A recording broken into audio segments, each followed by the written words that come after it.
Count it up. Episode number 191 of InGoal Radio, the podcast. Welcome in, ladies and gentlemen. Darren Millard from Vegas, along with the co-founders of InGoal magazine, Kevin Woodley in the Lower Mainland, and over on Vancouver Island, it's David Hutchison. A lot to get to today. A couple of feature interviews, along with our gear segment, brought to you by The Hockey Shop, source for sports story, thehockeyshop.com. October saves continues, and a carry price update. We are rocking and rolling, Woody. Lots going on. You know what? I'm gonna make this about me, because that's what I do. I'm back in the locker rooms, Darren. Oh, how is it? Oh, so nice. Freddie Anderson was here the other day. Got to check out his new True pads. Interestingly enough, some tweaks that he had made custom that I now see 2 days later. Some of them, in some ways, appear to be part of their new PX3 line. So it's fascinating to talk to him about why he made some of the switches in his setup, and to now see that it looks like it's going to be a stock option at retail. Craig Anderson was here. Eric Comrie.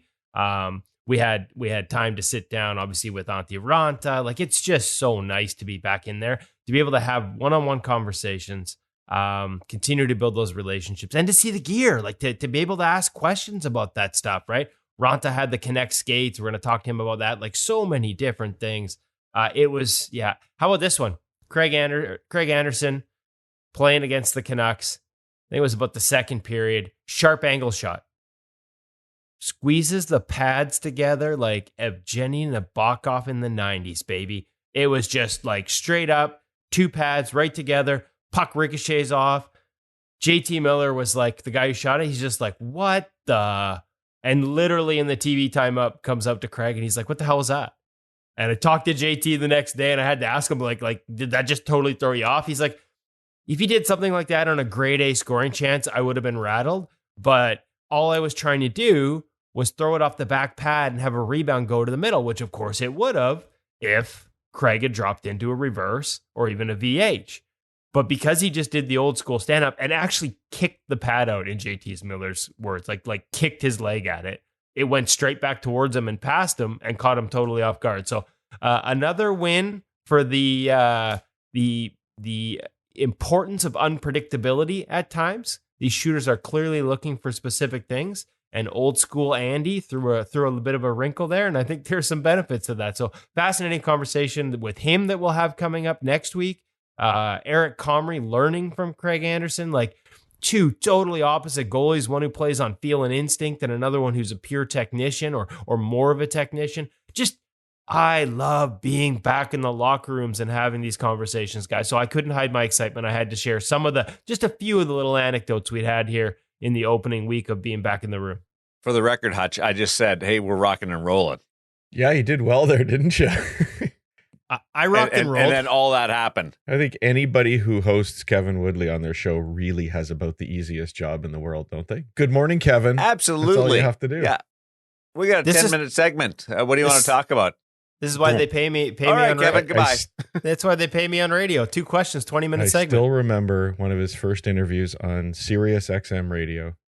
And I had to go out to the car to listen to it. It's the only place I had Sirius. And the classic Woody goes through the long, long answer. And when they hung up the radio, the hosts just started laughing. They say, we love having Woody on here. All we have to do is ask one question and he fills the air. It's beautiful. But it's all great content, Woody. We tease you, Woody, but it's awesome stuff. No, that's what I mean. You can't go for coffee because you're too interested in what he actually has to say. Absolutely. But you need a coffee because you're going to fall asleep because he won't stop talking. It's awesome, because there's all that happening, but you don't have to have the follow up because you don't have time for the follow up. So you also awesome. forgot the I'm 3 curious. follow ups you created along the way. Well, that's the thing. There's a lot of stuff rattling around in my head, and this is the thing about those types of questions. If I don't get it out, I'm worried they won't ask me the follow up. So I just spit it all out at once. And as you can tell, boys, I am genuinely I'm going to the rink today. Pittsburgh Canucks aren't even in town, but Pittsburgh's practicing. Tristan Jarry, Casey DeSmith, going to catch up with our old friend Andy Kyoto, the goalie coach there. Like, after 2+ years of not being able to engage in that way, I'm so happy. Like, I just pure joy to be back in the rinks talking about goaltending with the goalies one-on-one. None of this scrum or, podium type crap. It's just I'm in my crowning glory here, boys. So I apologize for the rambling, but I am genuinely pumped. We have 2 feature interviews brought to you by Sensorina on the way. So we want to make sure we get to that Annti Raanta. Being able to stop by and have a conversation with Woody is awesome stuff. But I have one curious, legitimate question about being back in the room. Do you treat the goaltender's equipment the same way as you do at the hockey shop? Like, are you walking up to Freddie's stall and you're looking at the pads, you're twisting them around, you're looking at the gloves, you got them, you're half on? Is it the same way because you're so excited to be back in the room? No, tempting. And Yeah. as folks that subscribe to InGoal Premium, InGoalMag.com know, I have already spotted one thing in the locker room that led to a story. Walking by the stick rack, I couldn't help but notice that Eric Comrie had scribbled a personalized message on the back of the paddle of each of his sticks.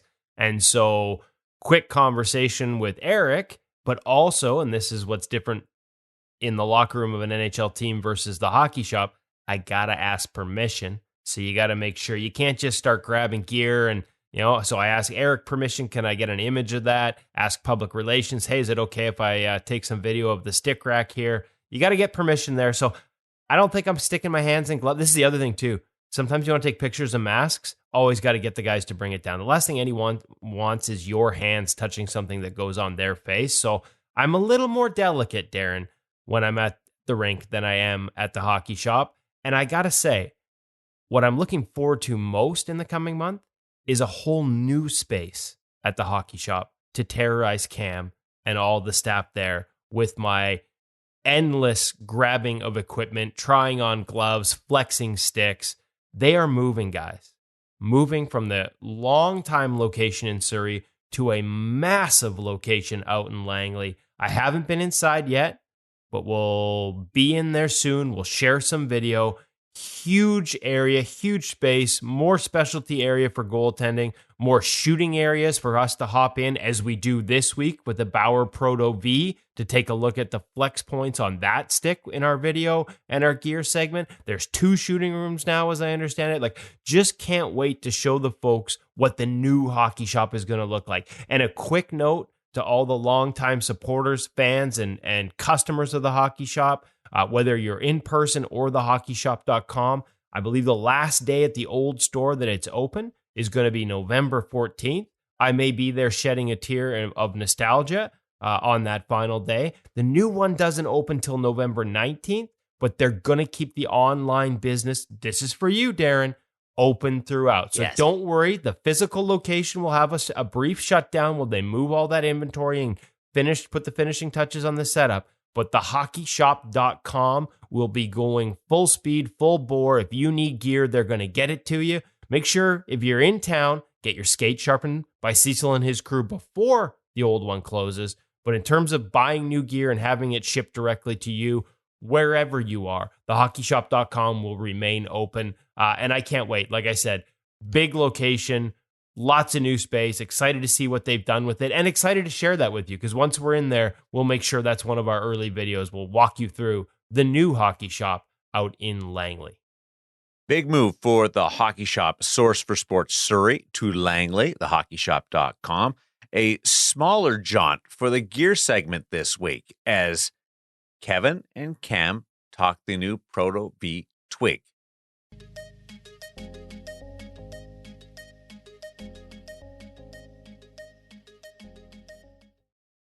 Welcome back to the Hockey Shop, source for sports. We're down here in Goalie Utopia. Different location today.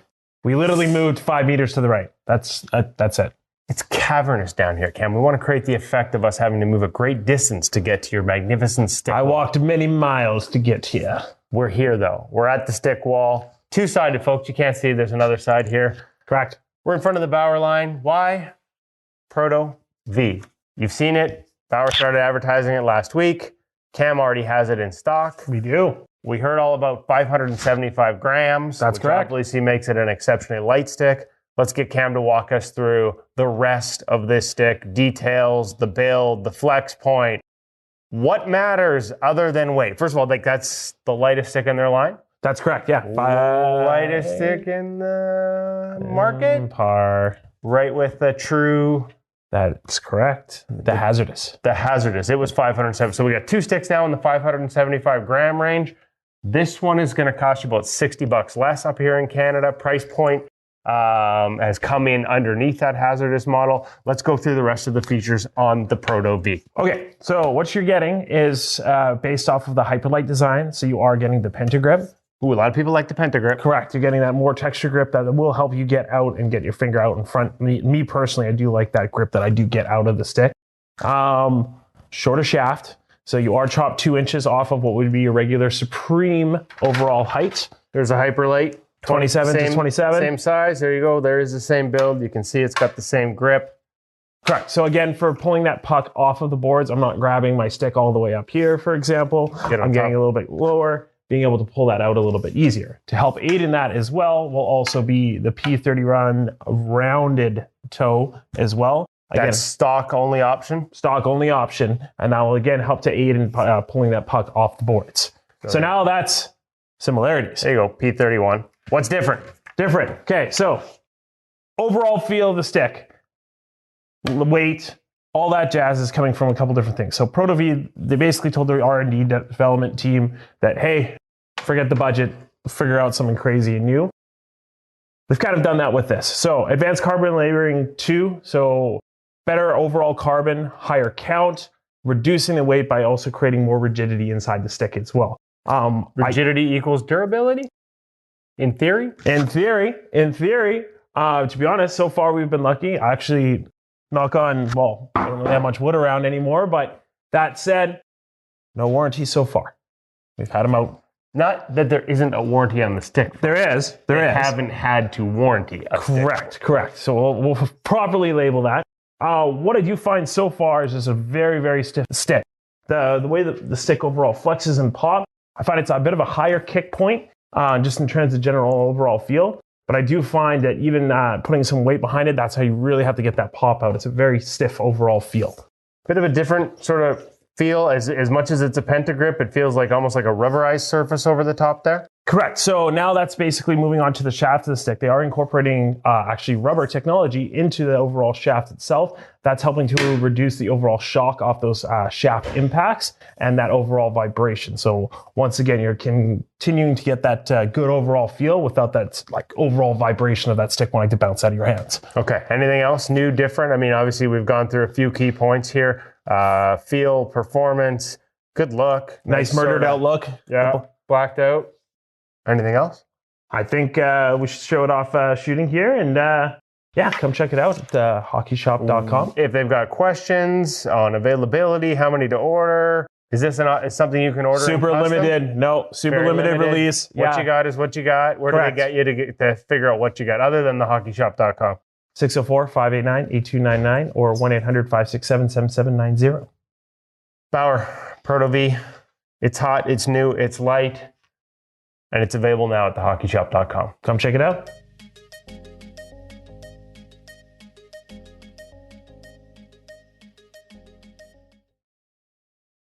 Love this idea that the shaft length is almost becoming shorter by standard. Like it's growing towards that. Which leads us to some news on Carey Price. But I love the idea of your top hand being a little bit lower when you're taking pucks off the wall that you and Cam talked to. Well, and it's funny because what that reminds me of, Hutch, and we got to get to this, and it's a great reminder to folks of all the great content that we have at InGoalMag.com. Towards the end of our session at Net360 this year, one of the tips that Thomas Spear was working on with James Reimer, remember they were experimenting with the Mike Smith method. When he went back to collect a puck off the wall, he didn't turn his hand over the top of that shortened stick. He actually put it on the top, like the butt end of the stick. And so having a shorter stick allowed you to push down and get that much better leverage stopping that puck. So I think we're going to have to make sure we turn that tip over on the website soon at InGoalMag.com. And sure, these shorter sticks make that much easier.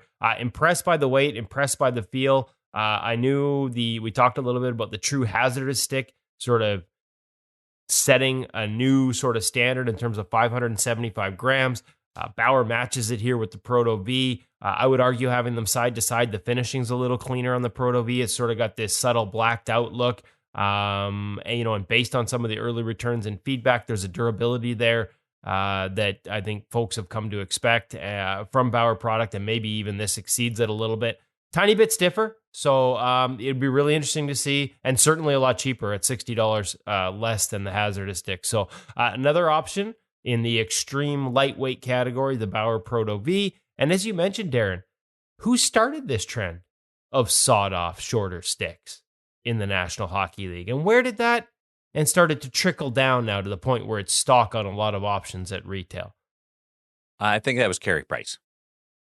Remember those articles, Hutch? Isn't it funny how many of these sort of get tied back to articles we wrote at InGoal, and then the next thing you know, we're literally seeing companies follow suit? I remember the articles, and I remember pulling the saw out at home so that I could cut the sticks down and get the same feel. Back when you could actually, were they wood? No, I've done it to carbon fiber sticks for sure. Do you make carbon fiber saw? I just pulled out a jigsaw and I put a random blade in and I kept going. Some of the blades burned out and some didn't. I don't know what. I'm not a handyman. Me neither. I was going to say just get the old power saw, but they don't let me play with power tools here at my house. They know it's a trip to the hospital waiting to happen. But on that note, we saw Carey on Monday. There's an excellent article by Arpon Basu in The Athletic talking about both Carey's impact, but Carey being very open about why he ended up in the player assistance program and some of the troubles that he had, and especially after as he was going through this and dealing with the emotions of potentially not being able to play anymore. We saw him talk about, the reality right now. And as much as he's not going to retire, and of course, why would he? If he makes his retirement official, he loses most of the remaining salary he's owed because it's all in signing bonuses, and that's how the CBA goes. But the reality, I mean, when he's talking about needing medical miracles to have a chance, as much as we all hope it happens, it certainly seems unlikely. And that's a really sad day because to me, the NHL isn't the same. Like the NHL is better with Carey Price in it, right? And that's not just because he's such an exceptional goalie. It's because of the impact he had. And so for InGoalMag.com and for my column at NHL, I started talking to goalies around the league about how even if Price doesn't play again, the impact that he had will be felt in the NHL for years to come. And the column will have comments from some of the guys, and we're going to expand on them at InGoalMag.com because I don't have the space at NHL.com to play out the full conversations, but had some great chats with Carter Hart, Eric Comrie, both of whom had personal experiences with Carey. Carter, once he was in the National Hockey League. Eric, when he was still in junior, and Carey went to Tri-City during a lockout to skate. And some of the stories that they shared. And, we talk about, he was kind of that less is more as a philosophy of efficiency. Like Carey, led the way on that. Like his ability to sort of operate at one speed, no matter how fast the game got around him, he moved at his speed and almost seemed to slow things down.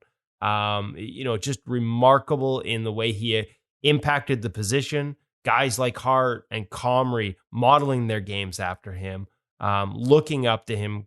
Carey's first year in the NHL was Carter's first year as a goalie at age 9. And he's got some stories about collecting magazines with Carey in it, going to games and making sure he was at the warm-up, watching to see what crease movement drills Carey did, and then adding them himself as a young goaltender, like just all kinds of anecdotes like that. So the way he played, but also the equipment, Darren. You talked about cutting down the stick and how that became a trend. Carey started it. No bootstrap.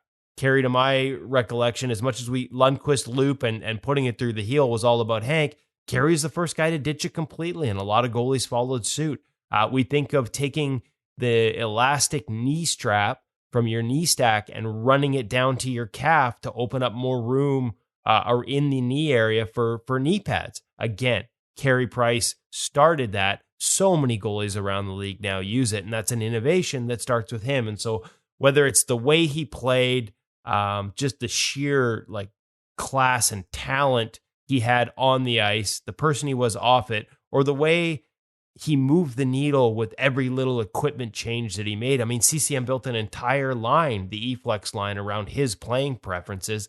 I would argue that nobody has had a bigger impact on the position over the last decade than Carey Price. And so it's sad if we don't get to see him again, but I think important at the same time to remember, just how strong that impact was and will continue to be as goalies who grew up trying to play like him continue to have an impact on the National Hockey League. And on the subject of impact, final days of October saves. Absolutely is. And we've been really excited to be able to support October Saves this year. Great organization supporting the fight against cancer for goaltenders around the world to unite together to help in the fight. And so InGoal has done a couple of things to support it, and you've still got a chance to get on board with us and help out as well. Of course, if you're a goaltender who wants to sponsor October Saves, you can get in there. You can still collect a little sponsorship. There's nothing wrong with going back and looking at how many saves you've made over the month of October and getting yourself and sponsors to make a gift towards October Saves in honor of that. But at InGoal, we put together some nice prizes for their Tuesday giveaways, which unfortunately for everybody out there, they're now gone. There was a signed Connor Hellebuck stick. There was a signed Carey Price jersey. And what we're doing that we'd love you all to get on board with is if you haven't become an InGoal Premium member yet, go sign up before the end of the month and half of your membership fee will go directly to October Saves. And we just think that's one way we can get on board and support. We hope the rest of the goalie union will come together and join us and make October Saves part of your annual charitable contributions. Yeah, great cause. We were a little late jumping on it in early October, but thank you everyone for the support. And still a few days left, as you said, Hutch. Hop on. I mean, no better. It's always a good time to get a subscription to InGoal Premium. We got lots of great content coming out, as I talked about. We're in the rooms more often. We're getting to record drills with NHL goalies, and we'll be bringing those to you in the coming weeks as they start coming through town. And if you do it this month, before the end of October, half your money goes directly to October Saves. So we appreciate all the support throughout this month. We thank October Saves for allowing us to hop on board with them, and we look forward to an even bigger effort now that we've been involved this year, to an even bigger launch and a bigger effort on our end next season, and would encourage everyone else who's listening to make their plans to be a part of October Saves in 2023. In the meantime, you can still contribute. Check out their website and check out ingoalmag.com if you're not already a subscriber. Do it now. I have a new reason to look forward to October every year now. Not for Halloween, not for the start of the National Hockey League season, or not just for Halloween, not just for the start of the National Hockey League season, but October Saves. That is a great addition to my calendar. Thank you very much. Appreciate it. And I hope that it grows and keeps expanding and becomes a worldwide phenomenon. And I put all the pressure on you, Hutch. On me. Make that happen. Me. Okay. Well, yeah. I'll do what I can. Yeah. If it does not become a worldwide phenomenon, it just becomes really, really, really, really big. I think there's some people doing way more for this than we are that are making it a worldwide phenomenon. So congrats to everybody at October Saves. Okay. Yeah, and hey, listen, quick plug too. Like, not just we had her on Laura Hopewell, but also some of their longstanding partners. Want to give some love, like Justin Goldman at the Goalie Guild has supported them for a long time and brought it onto our radar. So as you said, Hutch, there's a lot of people that have been doing great work for this for a long time, and I'm happy that we finally got to join the team in a small capacity, and we look forward to being part of it. But we want to make sure we pass on the kudos to all those that have been there from the start and doing all the hard work. It's a great cause, and I can't wait to see it, as Darren said, keep growing. And there's so many different ways that you can help out. Sensorina VR, awesome, bringing us our feature interviews. Absolutely, and Sensorina came on board with a prize for October Saves as well, because you can fundraise not just as an individual, but as an organization. And the organization that raises the most funds for October Saves this year will be getting a 1-year subscription to Sensorina. And they have got an organizational model for Sensorina. So if you're a goalie coach, you run a big program, you can bring in Sensorina like a number of NHL teams have.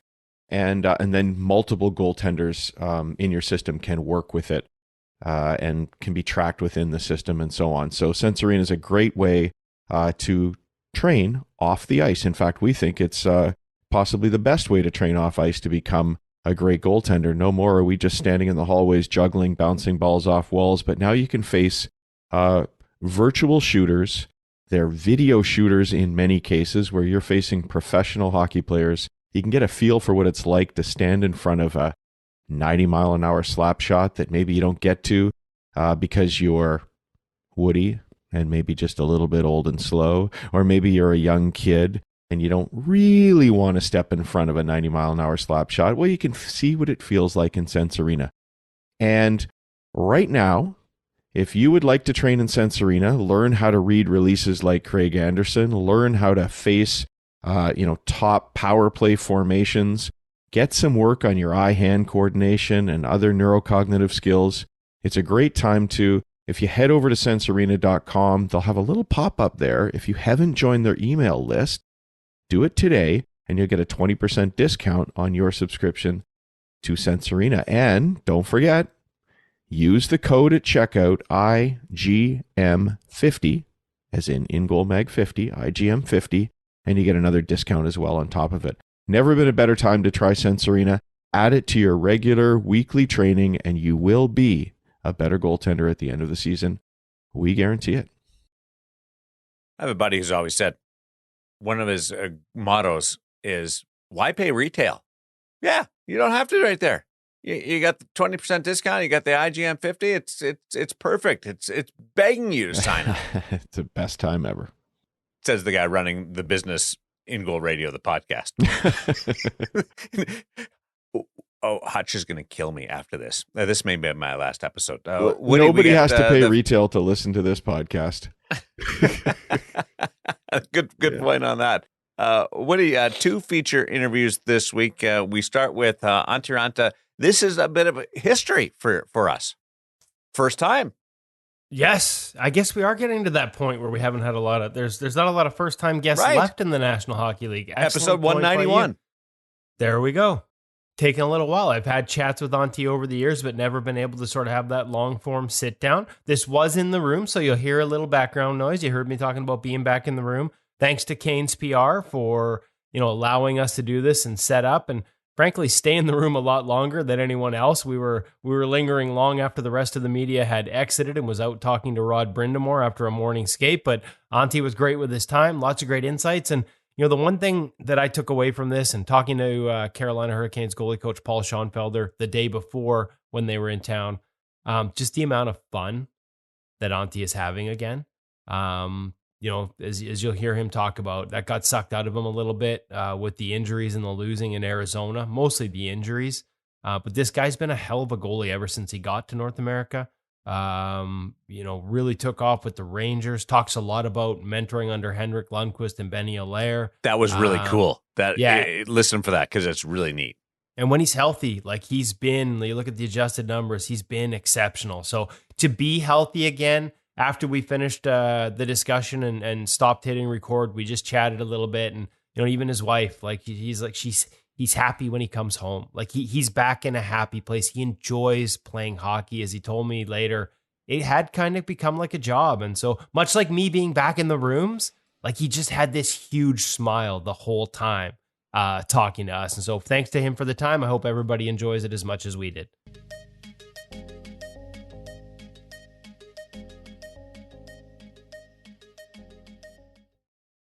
Really pleased to welcome to the InGoal Radio podcast for the first time, Annti Raanta. We've talked before, but we haven't had you as an official guest, so this is the first. I'm going to start in a weird spot. I want to ask you about the skates, because we were just chatting a little informally here in the locker room about the adjustment. You've got the Connect, but you're not using them in games yet. Walk me through the process you've gone through, what you like, and getting comfortable with. Yeah, it's, they feel like a ski boots almost, like they're super soft inside. Lots of more movement in your ankle, and I think the biggest adjustment for me has been the going from the normal skate with the normal laces and always starting up like super tight, using a little padding there and putting a little bit of tape, kind of something what I learned from the King Lundqvist in New York. And I had a really bad lace bites back in 2013, and I was trying to find something what could help that, and then when I went to New York, I was looking what Lundqvist was doing, and then obviously one of the best goalies ever played this game, so you want to try whatever he's doing, and I tried that, and it's been working since then. And now when the new skates came in, I was like, I want to try those, and it takes probably I've been using them for 2 weeks now, but I would say we'll probably hit them up one more time and a few more practices, and I think they're ready to go to the game. So you were saying before, Lundqvist style, you had so you put like a pad in the front, and we're talking about like laces and doing them up. Like some guys, the answer to get that forward flex is just not do their laces up. But how did you find the pad helped you get a little bit before you tightened it up, or was it just strictly for the lace bite? It was more about the lace bites, but then obviously now, like last couple of years, you started to play around a little bit with your laces. Like you end up leaving a couple holes, open, and then you just especially like you're getting older, you're playing a lot more reverse and you're in the post a lot, so you try to find ways to kind of make it a little bit more comfortable and try to stay away from your hips and your knees and try to save those a little bit also. So but yeah, it was more about the lace bite and it just felt super soft and comfortable, so it was good to try, and been using that for like last 6-7 years, so it's been working pretty good. Anytime you can copy the king, it's not a bad thing, right? Exactly, yeah. The only thing what I couldn't do was the fashion and the look. So, but there's only how many people can pull that off, anyways. I'm just curious because you mentioned reverse, and there's a lot of stress in that position. Do you feel, and it's only been a couple of weeks, but having that forward flex, does it take some of the tension sort of in that chain, knees, hips off, having that little bit of wiggle room in the skate? Yeah, I feel like that. Like, especially for the ankles and, when you get to the post and you get a little bit more movement in there, I think it just helps a little bit. And even moving on the ice, like you find your edges way easier because you have that little bit bend and it just feels like you're a little bit quicker with every movement, and that's the only thing what you want to do. You want to be a little bit quicker. The game is getting faster, so if you can get even a little bit quicker, it's always a plus. So that how that game it's picked up the speed, the pace, the east-west that we see. How has your game adjusted over the past couple of years? Maybe since coming to Carolina, working with Paul, because I almost feel like having watched you in New York and in Arizona, the patience with which you play on your skates, I kind of feel like the new NHL would suit you and your strengths. Still harder, but would play to some of your strengths. Yeah, it's for me. It's always been the movement. Trying to be in your stance and move in your stance, and not getting too much up and down motion there. So obviously not the biggest goal in the league, so you kind of have to trust your movement, your positioning, and then good thing is that I have a little bit flexibility also, so I can try and make those desperate saves here and there. So, but yeah, I think you're just starting from the practice, like you want to get that pace in the practice and feel like you're moving every time when there's a pass. You try to beat the pass. It's just and well there. Yeah. Exactly, Benny taught that, and it's simple things, but you just have to, like, every day. You can't go there and take a breather. When the puck is in your zone, and I think that's kind of what happened last game against Calgary. You went to the post and you thought for a second that something's gonna happen, and then you started to cheat a little bit, and you got beat in the short side of one of those goals where you look, it happens, but you don't really feel great about it. So, I think it's just stay in the moment, be patient, but also having that, quickness, pace, all that. I need that, and that's everything is coming from me, from the practice. So that fine line between anticipation, because you can't really wait for things to happen. Yep. You have to be ahead of the play and read the play, but not going too early. How do you find that? Like, you mentioned that goal. That's why I ask it, because of that. But it's such a hard balance. How do you find it? You just have to trust that you're gonna make the move. Like, you're gonna beat the pass, or obviously we talk about it after the game, and you see guy coming to the back door, and same time the puck is in the other corner, and you get in your reverse, and you're everything in your head just says that it's gonna go to the back door, and then you make that little slight movement off the post, and then you end up getting scored short side. So it was just a little hesitation maybe, and but then you look back and you're like, it's not even that big movement from the post to the post, so then I think that's the biggest learning from that is you just have to trust that you're gonna be able to make that move if the guy passes to the back door and you're gonna be able to make the save. So you've had a lot of great partners over the years. You got Freddie now, the King, obviously Lundqvist. When you look back at your career and the evolution of your game, give me a couple examples, like, say, working with Henrik, working with Benny. What were the things that maybe changed there? Or I don't even know if change is the right word. Maybe just things that accentuated coming from Finland. What, as you've evolved, like the game changes, how's your game changed? I think when I got to New York, like I was challenging a shooter a lot more. I felt like I was always at least top of my crease, a little bit more, almost outside my crease, and then back flow. Yeah, so you were kind of like, you felt like you're trying to make up your height, or you were trying to cover more, and then looking Henki and then Benny was like, just take a couple steps back. Just you don't have to be that high, and then you started to do that in the practice. You started to be in pretty much inside the crease, like couple steps, and you were still making the saves. Like you still had the reactions. You were able to make the saves, and I think that also brought the patience a little bit. And then when you're a little bit deeper, you have a little bit more time, and also when there's a backdoor pass, you have a little bit more. It's not that long way to go. So.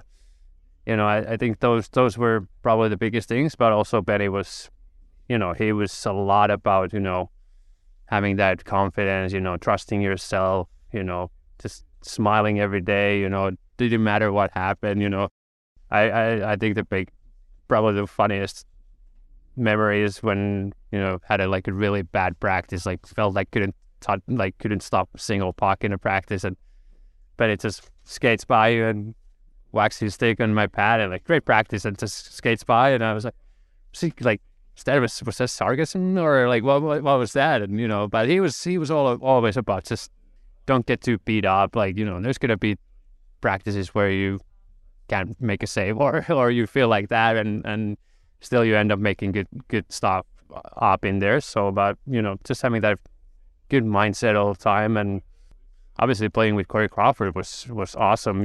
I think he was one of those goalies who made the timely saves, who made the winning saves. Didn't first period maybe down by 2, and the other team gets a breakaway, and he makes a save, and suddenly we end up going and winning the game 4-2. I think he was one of the best in that. So it's been an awesome ride, and No. Does he get enough love? This course, it's funny because I even forgot, like brain cramp on my part, and I knew that I actually had it in my notes, but I think sometimes it gets overlooked. Like the mental strength that Corey Crawford brought to that position and that spotlight, sounds like he took some things away. Oh yeah, and I probably not if you look Crow's technique or something, like everyone's like, well, it doesn't look that nice, but he was making the saves, and I think that's the only thing what matters in this league nowadays, the W's and the saves of what you get make, and he was like, I was a young kid when I'm not young, but 23, 24 when I was there, and I felt like the world is ending when I lost a game, and when we lost and Crow was playing, you go after the game like good job or something like that, and he's like, yeah, he was just normal, it wasn't emotional or we lost a game, now I have to be super sad. He was, well, still have 60 more left to go. So I think that was kind of also when the season is so long, so you can't you can't hang up for one loss or one bad goal or one something. You just have to look forward and try to be better next day. I had a theory on that. You said style. I think it was the straight pads. I think those rail straight pads, it looked chunky at times, and so people didn't give enough credit for how good he was technically. I think that's true, but he was really good. He got 2 cups, and he was one of the reasons why they made that 5-6 year run. That was the top team in the league for many years. So. And now this guy, Freddie and Paul. What are you working on with Paul? What things changed? I mean, I know it's more about focus on what you're good at and accentuating things. But is there anything that's evolved since you got here? Yeah, I think it was felt a little bit like you lost your game a little bit in Arizona. Like last couple of years, you got the knee surgery, and then obviously Kemper was there, and he was playing unreal. So you almost felt like you didn't get your job back. You were battling all the time, and nagging injuries all the time, and you almost lost a little bit that the passion for the game. You're all the time fighting with the injury, or you're out for injury, and then you come back, and then something is not feeling good. And coming to Carolina was kind of like just starting out fresh. Starting everything. Kind of open up a new page, and that was kind of it. Like starting last season was working, and try to stay away from all those bad memories and like that, and I think it's not like anything needed to change. You just needed to get back to enjoying the game because you've always been a hell of a goalie. Yeah, I think that was the biggest thing. Having those injuries and then felt a little bit like you lost something in your game and in hockey, and coming to here, and you get into this great team, and guys are playing unreal in front of you, and it took some time. It took a little time to get used to it and get yourself back. But I think after New Year's, since that you felt like you're back, and you felt like you're almost a little bit better with all the mental stuff. Like in your mindset is a little bit better all the time, and for me and Paulie, what we've been doing is pretty much just working in the practice, like work your ass off in the practice, and do whatever you can, and I think that's the key for me. Like I need to, when you play with Freddie, who's one of the top, and probably also like Corey a little bit, like water off a duck's back when things don't go well, right? Exactly. So it's like, you try to be ready, and whenever you get your chance to play, you want to be at your best. So for me, it's everything comes from the practice and playing as hard as you can in the practice, because then when you get the game turn, it's your turn to play. You want to go there, and you don't have to think. Like you just go there and play and do the same things what you did in practice. So I think that's been the biggest thing for me the last year and a half now. It's funny, eh? Like one shot at a time, just go play. We hear it all the time. It's not always easy to do. It sounds like you found that here again. I'm happy to see it. Yeah, I think, especially in practice, sometimes guys are coming in and putting it far down, and you're like, oh no, like this is not working. But you just like, that's the perfect example, one shot at a time. Like, you might end up giving up 3 goals in 3 shots, but the only thing what you can do is not to get them 4 straight or a 5th one. So yeah, it's not always the easiest, but I think you just have to trust the process, and you just go there, and having that good positive mindset goes you a long way. Thanks for joining us, Annti. Really appreciate it. Thank you so much. Pleasure.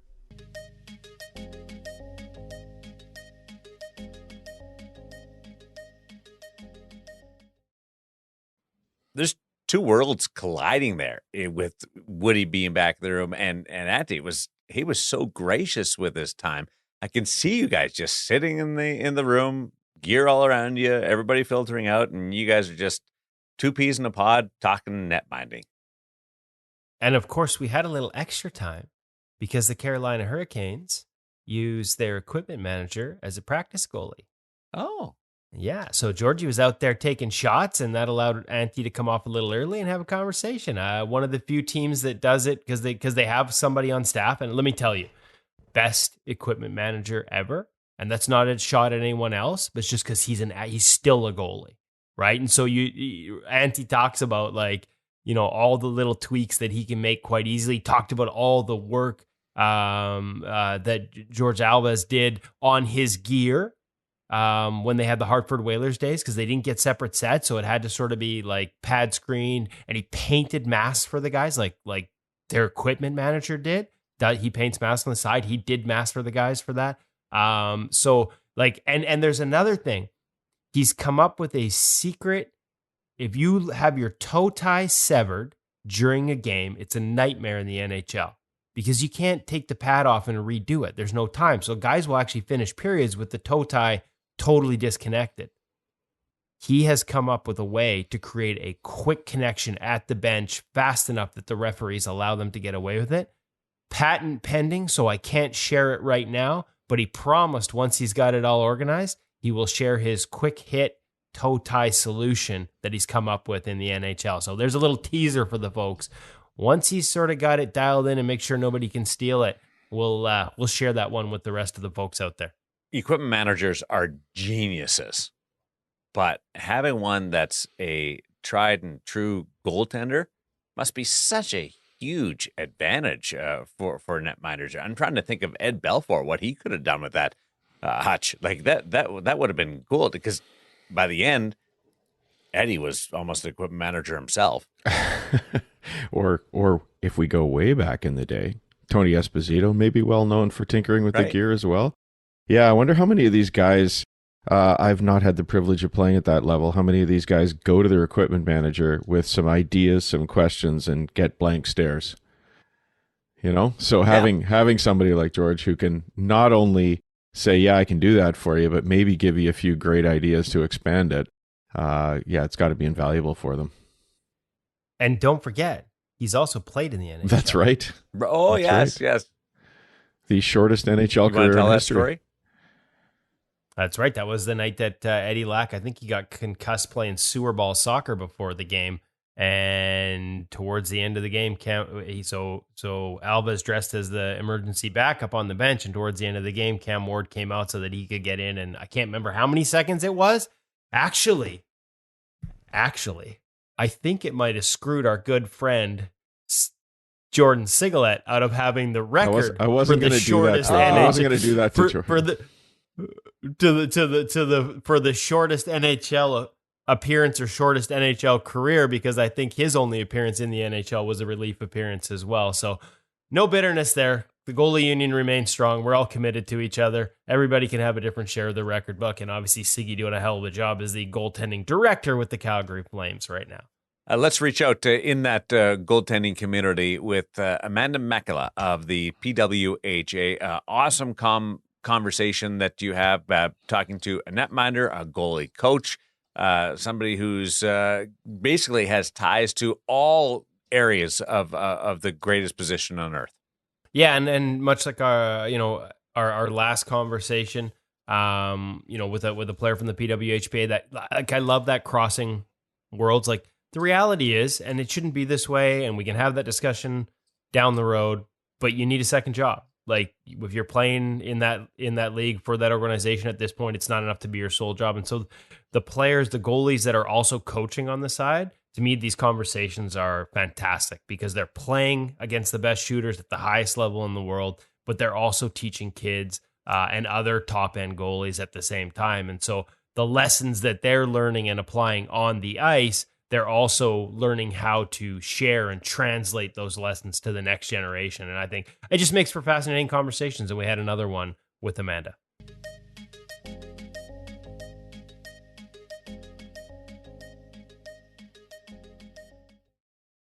Really pleased to welcome to the InGoal Radio podcast for the first time, although I understand longtime listener, which is very flattering on our end, Amanda Makela of the PWHPA, plays for the Scotiabank team based out of Toronto. So many questions I want to ask you about university history growing up, but let's start with where you are now. Playing for the PWHPA, what a week looks like for you with Scotiabank. I know everything's changed in terms of you practice in regions, but not necessarily with teammates. And then when you go to the events, everybody splits into their teams. Give our audience an idea of what a week looks like for you right now as you try and balance between playing and goalie coaching. Yeah, so I run my own goalie company, Mak Goaltending. I also work for Jon Elkin based out of the Toronto, Mississauga. So I'm on the ice a ton. So pretty much every day I'm on the ice, probably 2 to 4 hours coaching. And then my own practices and workouts on top of that. So with the PW, we practice 4 times a week, 2 in the morning, 2 in the evenings. And then I do like my own workout. Right now we just moved down to 2 workouts a week. and then coaching. So on average, I'm coaching about 2 sessions a day. I have Fridays off, and then Monday through the weekend, tons of coaching, private lessons, team practices, and some clinics in there as well. Okay, so 4 practices a week. When you say 2 workouts a week, I'm assuming that means off ice. Off ice, yeah. What about opportunities to work on your game and goalie coaching? Do you have any? We all know what practices can be like because the forwards all want to, screw around and take open looks from everywhere. How do you get goalie time within those 4? How do you make sure you manage your game within those 4 practice sessions? Yeah, so we don't have, like, through the PW, we don't have a specific goalie coach or any like ice slot allotted to the goalies. So if I want to work on my game, I go to Jon Elkin for that. So, and then with my schedule, especially, we're on the ice so much, it's hard to find that extra time for goalie sessions. So just anytime I'm on the ice, I'm trying to focus on what I need to. So I've been going to see Elkin for the past, I guess, 3 years, like really transformed my game since then. And so I've kind of come up with things that I need to work on. I pick one focus every practice. And pretty much our practices are run well where I can work on what I need to throughout the drills. And then if I have like an area that I'm noticing that needs a little bit of work, I'll call Elkin up and get on the ice with him. If you ask for some goalie specific drills, will the rest of them hop on board? Do you and your goalie? I'm actually not sure who the other goalies are in your region when you practice together, because like I said, you don't necessarily practice with your teammates. But do you ever sort of have like a little goalie union meeting and like, hey, we need a drill that actually works for us here? Or do you discuss each other's game? Do you bounce things off each other? How does that process work? Yeah, so my goalie partner right now is at Erica House. We just have the 2 in our region right now. So I'm sure at some point we can come up with goalie drills for us. I know like our coach has always been like, hey, if you guys ever want to work with something, like let us know. Usually we kind of just like go with the flow. We're pretty laid back, so we just work on whatever the team needs to do. We'll just jump in the net and face some shots. So. Does it ever get a little like, I mean, these are the best of the best shooting on you, time and space and things like that. We've heard it right up to the NHL level. And we know that sometimes practice isn't great for goalies. And this is a question we get from a lot of youth goalies as well. Man, like it's just all these like open looks and they never do drills for me. As a goalie, you have to find a way to get something out of that. How do you approach it? Are there times when you sort of have to let it go? Are there times when you just lock in on one thing? How do you make sure you're getting the most out of practices that maybe aren't designed for you and might not be all that helpful? Yeah, so like one thing I try to do is, because I'm on the ice so much, I try to make sure my hips are always feeling good. So maybe in the first drill, I won't go down for the whole time. I'll just kind of stay back in my net and make sure I'm just tracking shots all the way in. And if they shoot low, I'm just pretty much just watching those pucks go in. So that's something that I work on. And then my dog's kind of just bothering me. Anyway. That's okay. Golden Retriever from your Instagram account. Yeah. So we welcome Golden Retrievers to both me and co-founder David Hutchison have Golden. So they're welcome to interrupt any interview. Yeah, she feels a little bit lonely right now. I was gone all morning. So she's just making sure I have some attention here. So, so usually I try to pick one focus. So a lot of the drills to start off is just kind of them coming down. They do some skating, come down right in the middle for some shots. So for those ones, basically I'm just working on staying patient, tracking pucks all the way in, making sure I'm not dropping on every single shot. One of the big things that I've been working on and notice a lot in the goalies I coach is we're just drop on every shot and then trying to reach up, get beat up high all the time. So waiting for that release and then moving into shots a little bit better, then moving into saves, keeping our gloves in front is my main focus there. So that's a great lesson right there on its own. I was going to ask you, part of managing your game and learning about your game. I've heard a lot from goalies that once they start coaching, they feel like it makes them a better goalie. There's one thing you've clearly recognized in your students. So two-parter, I guess. How has the move towards coaching over the past few years and doing more coaching helped your game? Are there specific examples? And I guess the second one is I ask all the questions at once. that not drop. Like we all hear it, right? Like don't go down too early, right? It can become a cliche. How do you coach that patience? How do you work on it yourself? How do you try and get it out of the young athletes that you work with to not default to the knees? Yeah, so I think for me, playing has been better for my coaching. So the more like goalie coaching I get, the more experience I get, the more I'm able to give back to my goalies, different experience that I face. Like, I mean, we'll probably get to it, but I've like through all the teams that I've coached, like especially like the mental toughness part of it, getting through different situations. I think I've probably dealt with pretty much any situation that you can.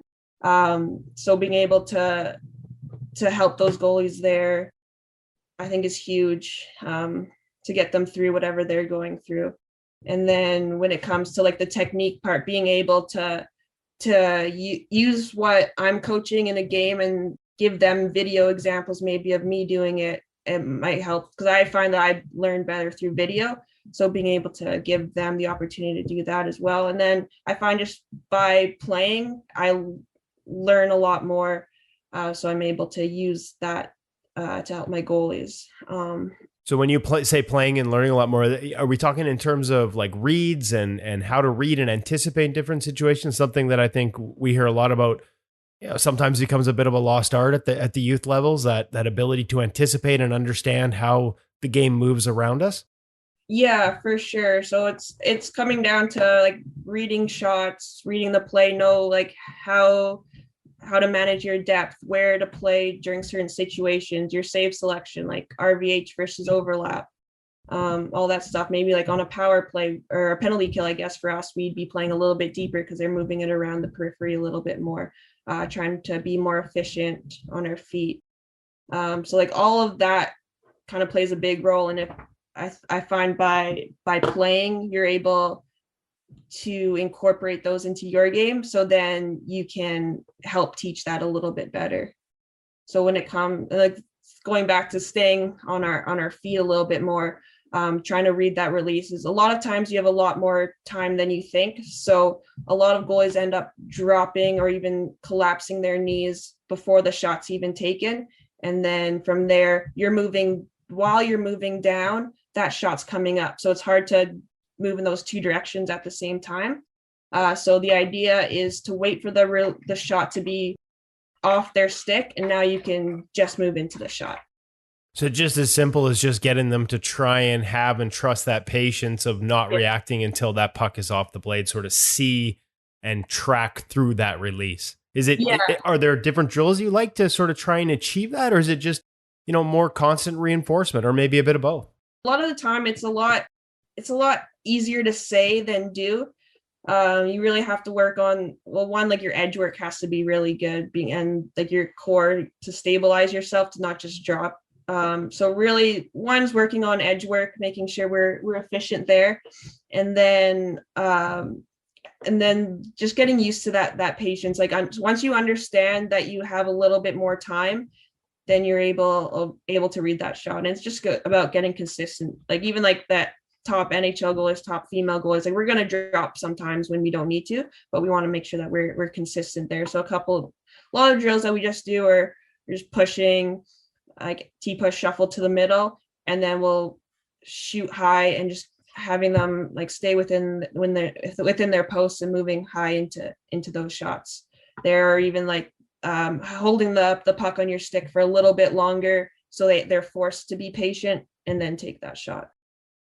The use of video, I'm curious. Do you use it when you're coaching? Do you bring, like we see a lot of coaches at various levels bring iPads out, use video, take video of students, and then go over it with them? Is that something you've incorporated in your game or with your students? How do you use video? Yeah, so I use it more for my own game. I eventually want to start using it a little bit more on the ice with my goalies. I find that right now I do most of the work through team practices, and I don't really know exactly how much time I'm going to have with the goalies. So if I only have 20 minutes with them, I don't want to be fiddling around with the iPad for 5 minutes. So like right now I'm kind of just judging per team, per practicing what I have. And then I'm starting to create a little bit of a goalie resource kind of database, so I can So if I'm working on something with one of my goalies and they're not quite getting it or something like that, I'll be like, hey, like, what's your email? Like, I'll send you this thing and you can watch this clip and that'll show you what we're working on. And hopefully that helps them. Sometimes they just see it and they're like, oh yeah, like that clicks for them. What do you look for? Like when you're watching yourself play, what are the foundational elements of you at your best that you look for when you're watching video? Am I tracking the puck all the way in? Is my head forward? Making sure my head's like over top of that puck. I'm not dropping too early. My movement is fast, efficient. There's no extra movements. That's the basics. Yeah. So, I mean, and it's funny because we can get into all kinds of little, like you mentioned, overlap, RVH, tactical decisions around the ice, and then the ability to execute certain techniques within those tactical decisions. But it really does come down to simple movements for the most part, doesn't it? Yeah, for sure. So when I first started coaching, I kind of got into that where like I was doing some simple drills. I'm like, are my goalies getting bored? Like simple, like it's too easy almost. And so I even work with some younger goalies that will do a simple drill and they're like, oh, this is boring. And I'm like, go on Instagram, watch any NHL goalie doing a warm up. They're going to be doing that exact same drill. So is this drill too easy for an NHL goalie? And now you like an NHL goalie is doing it. So are you saying that you can't do a drill that the NHL goalie is doing? So then they're kind of like, oh, okay. And so a lot of times simple is better. You want to work on something a little bit easier before you get into that technical stuff. Once you have that foundation, then you can move forward. And then of course, like when you're playing a lot of games too, especially at the younger ages and practices when drills aren't really tailored to you, you tend to lose those habits. So when you work with a goalie coach, then it's just kind of building those habits back, getting into that movement patterns, all that stuff. So now when you go back into your practice, you have those good habits again. Every young goalie wants shots, they want drills, they want dynamic. And yet every time I see an NHL goalie, how does it start? It's crease movement patterns. I remember when we had that conversation with Carey Price and I'm like, could you just emphasize this for us so we can share it with the kids that this is really important? Because as a coach, they don't want to do that stuff. They want shots. Give me pucks. Mm-hmm. And I always get the ones where it's like, oh, like this drill's too easy. And the kid's maybe like 10 years old. I'm like, okay, so glove shots are too easy for your 10-year-old. Okay. So then we do 2-on-0s, 2-on-1s, more complicated stuff. They get beat because they don't have that foundation. So you got to build from the bottom up. It all starts with skating. Anything in terms of advice or things you've learned in terms of how you move around the ice? We see the trend. The games become so east-west. We see a lot of people, rather than retreating on rushes in a deep stance, we see a lot more shuffles now. Is there anything that you've found in your game over the past couple of years? You talked about working with Jon Elkin and making some significant changes. Can you give us some examples, knowing that everyone listening is kind of everybody's goalie, so they speak the language? Yeah, so it's more about efficient movements. I guess the biggest thing for shuffles, T-push is making sure we're bringing that back leg in right away. So if we're dragging that back leg, we get a little bit too low, and then the leg dragging slows us down a lot. So as soon as we push, we want to bring that back leg in, whether it's shuffles, T-pushes, slides, power push, like always bringing that back leg in. And then with all the east and west movement is making sure that we're staying a little bit further back in our net. So if they're going from face-off dot to face-off dot, if we're above the top of our crease, unlikely that we're going to make it there in time with the speed of the game. So playing just slightly back from the top, you're going to be able to get there a lot quicker. And because of the angle that you're on, if they shoot, you're still covering most of the net. You may give up a tiny bit, but you got to make sure that you're able to get to that pass across as well. I got to ask, we're well into all these coaching tips and advice and tactical and technical.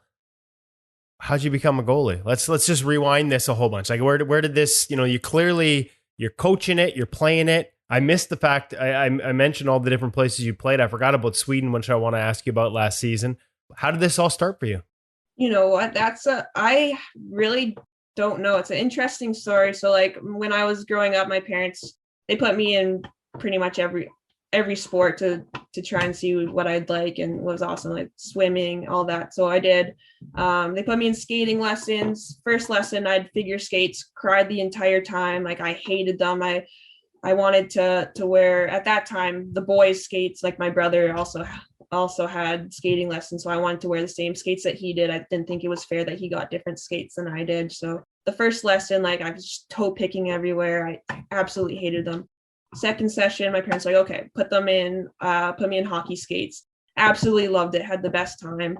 Was a great skater. And then from there, my parents didn't even think to put me in hockey. They're like, okay, she's a great skater. What else do we want to try now?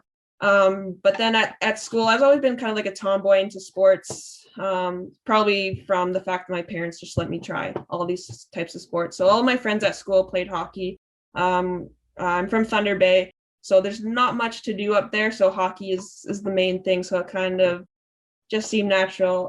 So I remember like I came home from school one day and I just told my parents, hey, I want to play hockey. And they're like, are you sure? Like, I'm like, yeah, I want to play hockey. Like all my friends play hockey. So I started playing out and I was like really good off the bat because I already did the skating lessons. I don't even know what it was. Something just drew me to the net. Like I remember seeing some old videos of me during practice and in player equipment, I was in the net. So at some point I just asked my parents, I'm like, hey, like for Christmas, I want either a puppy or goalie pads. So my parents, thinking it was a lot cheaper in the long run, got me goalie pads. Little did they know.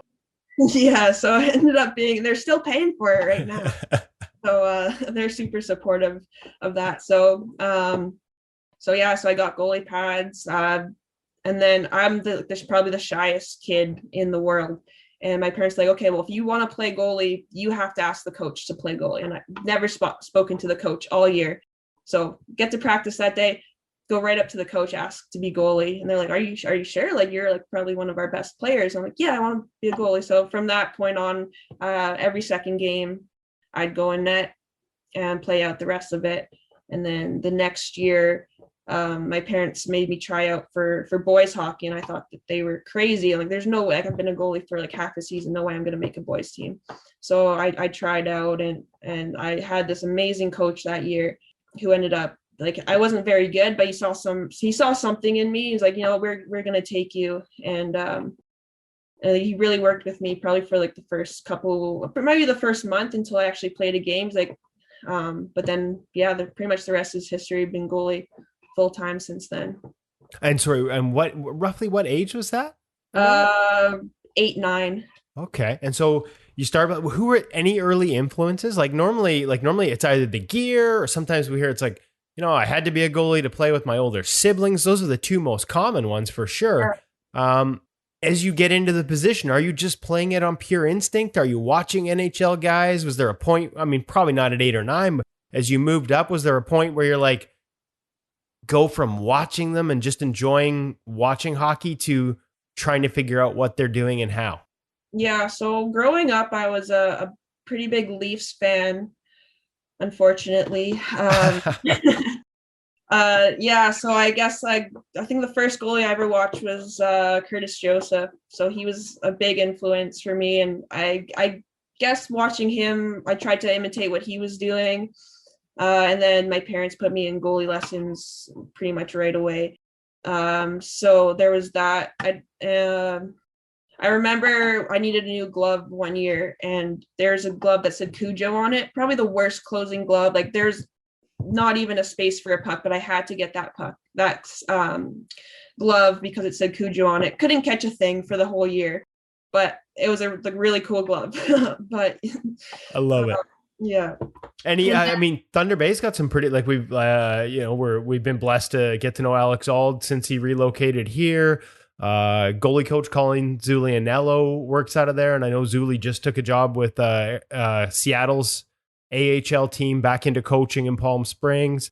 Best job in the AHL, by the way. But Matt Murray, like, we've seen some good goalies come out of the Thunder Bay area as well. But was there any interactions or coaching interactions with some of the people that were involved there?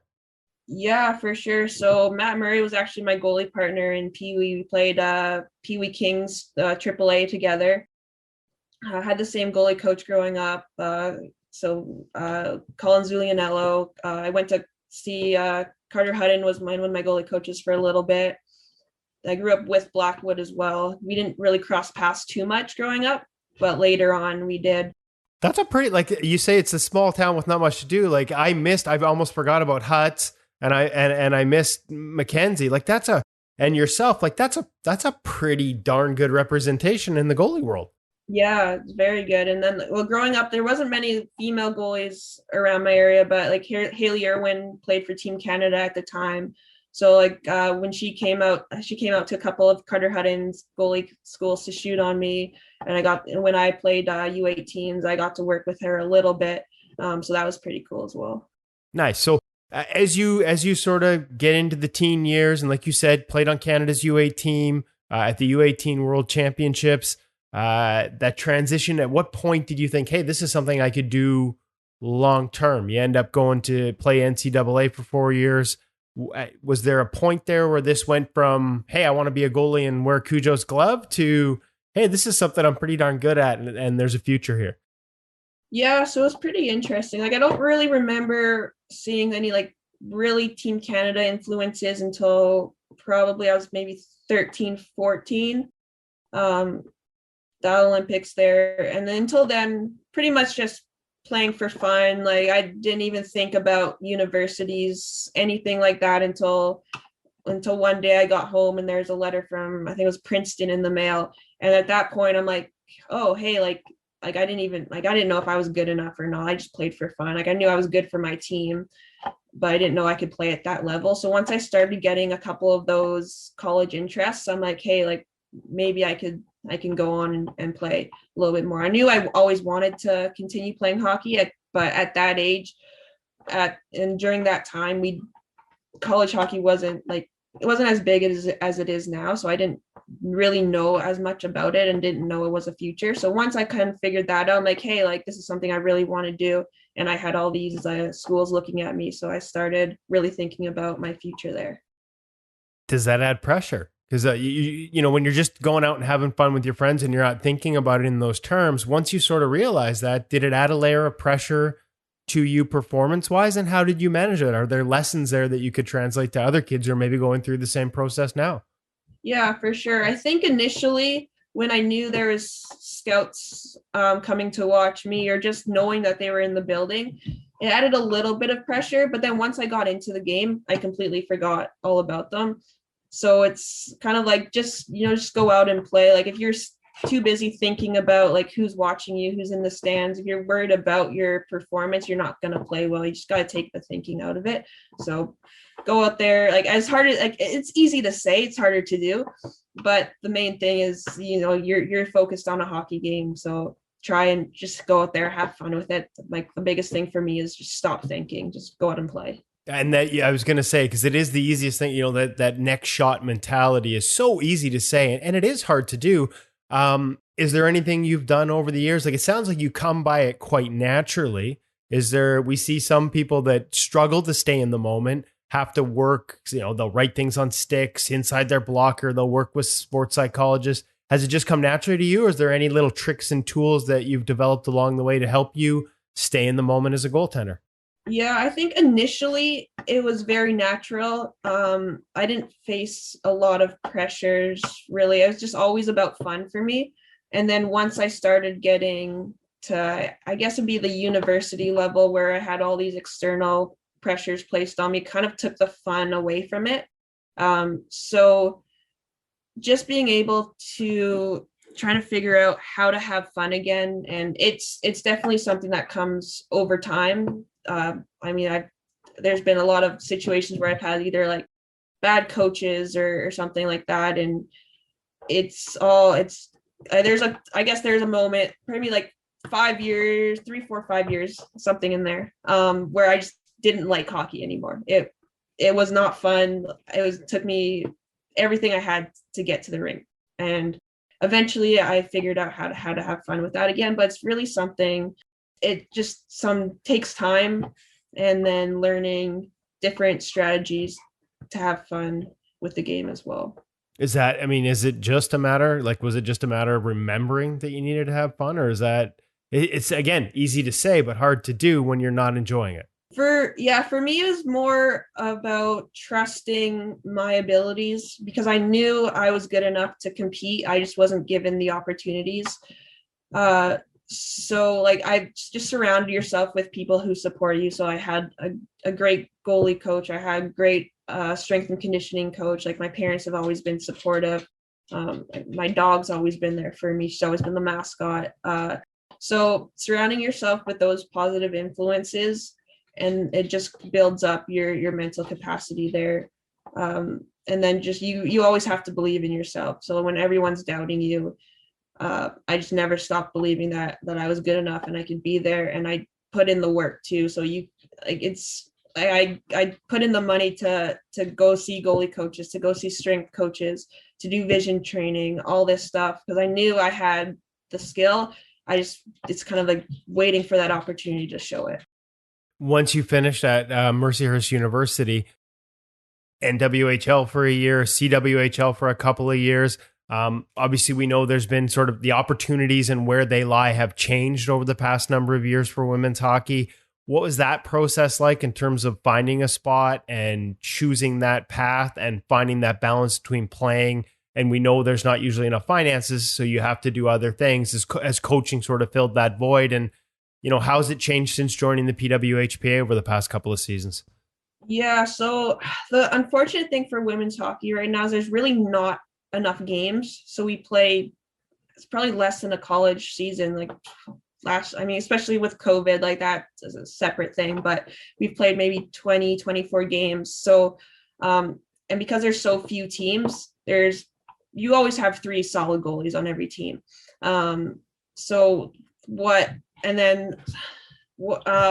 Basically is I was ended up making all these teams, but I was always not necessarily stuck behind 2 goalies, but there was always good goalies on my team. And then for whatever reason, I just never really got the opportunity to play. And then if I did play, the pressure was like, hey, if you don't play, you're probably never playing again. So it's kind of tough there. And that's maybe not at the youth level, but I see that a lot, like especially when you get into the backup role at a lot of different levels. That pressure of, oh man, it's my turn now. And if I don't do well, I might not get another turn for a long time. That's not easy to deal with. Have you found, like, it sounds like you're still going through the process of managing that, especially when you don't play much, because as you said, games build confidence, games build understanding of what you need to do to have success. Without games, how are you managing it? How are you getting through it? Yeah, so pretty much just focusing on what I control. So I'm putting in all the work so that when I am ready when I am put into a game, I can play the best I can. There's always going to be those pressures too, but I guess confidence comes with the work that you put in. So like when I'm on the ice, I'm making sure that I'm putting my effort in, and I'm doing all the work off the ice, maintaining my body, making sure I'm strong and powerful, all that stuff. So that when I do finally get that opportunity, I can play well. And like for the most part for me, like I feel like when I haven't played, it hasn't been performance based. There's been some other reasons, whether it's a good reason or not. It's like we've had like a 24 game season, and I maybe play one of those games. So for me, it was like, how do you stay motivated to go through all this? Like I'm going like 6-7 years playing maybe 1 or 2 meaningful games a season. So it's all about just making sure you put in the work away from those games to making sure you're ready to play when you are called on. So last year, and I'm not sure at what point of the year, but in addition to PWHPA, you end up for a time in Sweden, where there's maybe an opportunity to play a little more. Can you talk me through that decision, the process, the opportunity, and what it was like for you? Yeah, so this is pretty much we had just had a showcase canceled or postponed, I guess. And then we had an exhibition game canceled. And then, so we had 3 really good goalies on our team. We had Erica Howe, Cassie Sauve. So I knew like going there, he probably had about 5-6 games left. And I knew at most I'd play maybe 1 or 2 of those. Because at that point, we were pretty much going through our goalie roster. Like we each had a game at that point. So I got this opportunity to go to Sweden. And so I looked at where we were in the pandemic. There's going to be another month before we can even practice again. So just looking at how I haven't had many games in the past couple of years, this was my opportunity to go.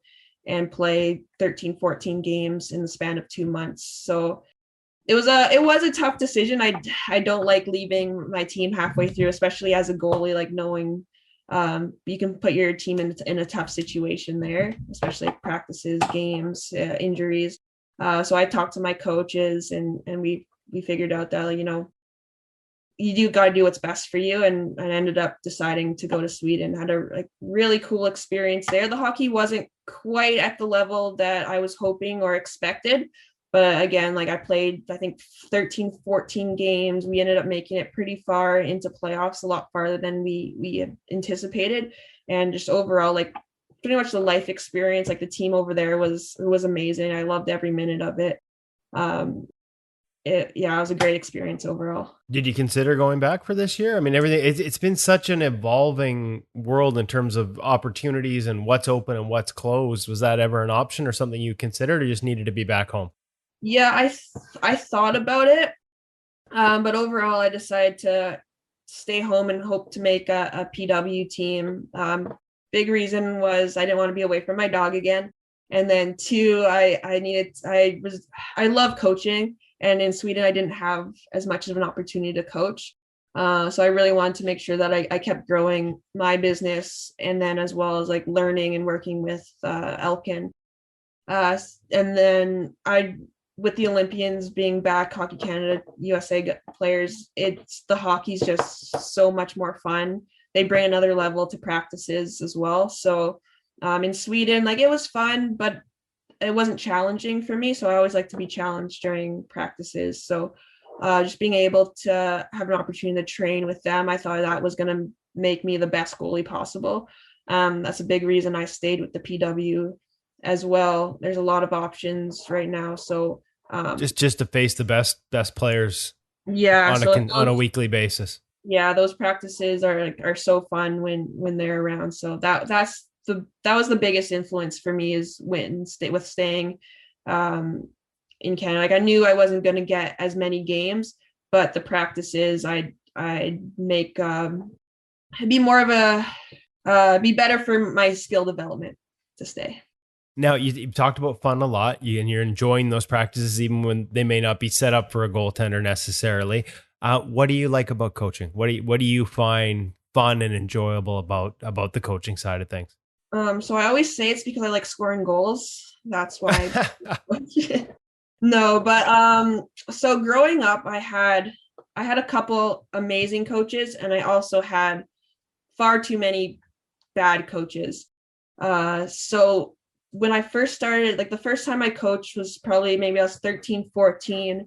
And when you see like a goalie struggling or not making many saves, and you give them one little suggestion or say like, hey, like hold your glove like this or something like that, and something clicks for them, and just seeing them shift from not making a save to making a save, and then the look on their face, like how excited they are, that's something that like is amazing to witness and be a part of. And then as well as guiding and helping players through the adversity that I went through, and helping them through that. So so a big thing is like when I deal with bad coaching, like I never want one of my goalies to have to deal with this.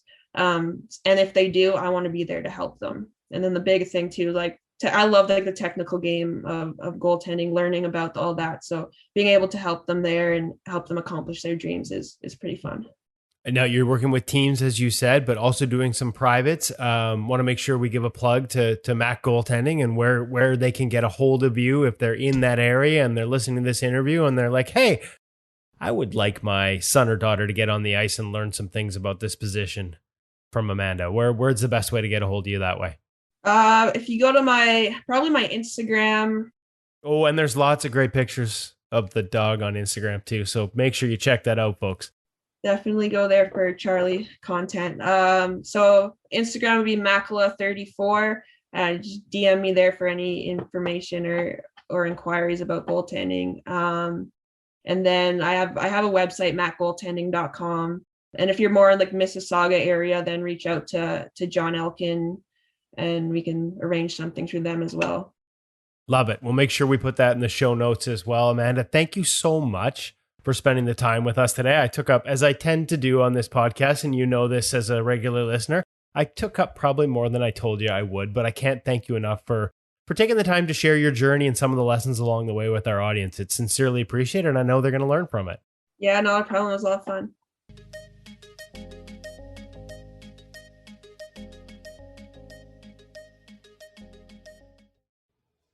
That might be one of the most wide-ranging conversations. And let me explain this. You've got a goalie, you've got a goalie coach, and you've got a goalie talking about working with the goalie coach. You cover every angle in goaltending through that conversation. That was really intriguing, and how Amanda was able to break down all the different tentacles to it. And we had the goalie coach and goalie's dog, which was also awesome. Right. Hey, we love dogs at InGoal. That's right. Had to pop in, especially golden retrievers. Yeah. Me and Hutch are both golden owners. So, just a great conversation. And like I said, we hope to have more of those. We recognize that we haven't had a lot of PWHPA guests on, and that's something we're hoping to expand. Make sure that we're bringing more professional women's hockey player voices and the PHF as well to the InGoal Radio podcast in the coming months and years ahead. On the subject of what's coming up, Craig Anderson will be stopping by InGoal Radio, the podcast, and these are always exciting discussions. Yeah, love Andy. We've had him on before, so this is a return guest. But there's never any shortage of fun things to talk about. And he gets into, a little bit about why he kept playing, why he continues to play, the passion that he has for the position. Some really fascinating stuff on the relationship with Eric Comrie. As I said off the top, getting to hang out with them both, and just completely opposite styles. And maybe that's overstating a little bit, because as Eric told me, he thinks Anderson's got more technique than a lot of people give him credit for. His positioning's exceptional. As much as we think of Eric as a technician, every goalie relies on reads, right? And so your ability to process the game has to be at an elite level to make the National Hockey League. But they're both off to great starts, and so we had a chance to catch up with both of them. Eric a little more informally for the article that's up, as I said, at ingoalmag.com for premium members. Some great sort of mindset and headspace advice and how to reset it during a game, sometimes using a little trick by writing things down on your stick. And Craig Anderson, next week's guest on the InGoal Radio podcast. Can't wait. Just thinking about guys that on the vein of Eric Comrie, and I think of him as breaking through this year, the opportunity to play a lot more. Stu Skinner playing a lot more. Logan Thompson, first year as a starter. We got some new names on the horizon, or names that are getting a lot better look into the National Hockey League. And we sort of had to, right? My first column for NHL.com this year was about all the names we've lost, right? We talked about Carey not playing this year, Henrik Lundqvist, Roberto Luongo, Corey Crawford, Jimmy Howard, Mike Smith, Ryan Miller. There are so many goalies. I had it at a dozen, I think. In the last 3 years, there's a dozen. So that's more than a third of the NHL.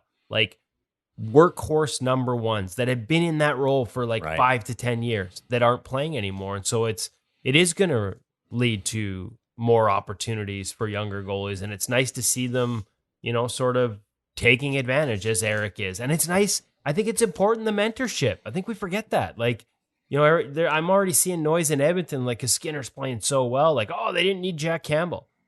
I'm telling you, as much as that conversation may be relevant in a year or two, right now, to have Jack Campbell there to take the pressure off Stuart Skinner, to have him there just as Mike Smith was as a mentor to him, that's important. Eric Comrie tell you how important Craig Anderson has been to him right now, just like Connor Hellebuck was last year when he was in the backup role. So, it's tough.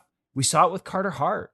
Carter started at such a young age and never really had that guy that been there, done that, established number one to lean on for advice. And where there were some ups and some downs, and now ups again. Great start for Carter. Caught up with him the other day, and like I said, we'll have that conversation at ingoalmag.com about the influence of Carey Price, so make sure you look for it there for premium members, and a promise of some pro reads to come with Carter. We got a lineup coming, folks.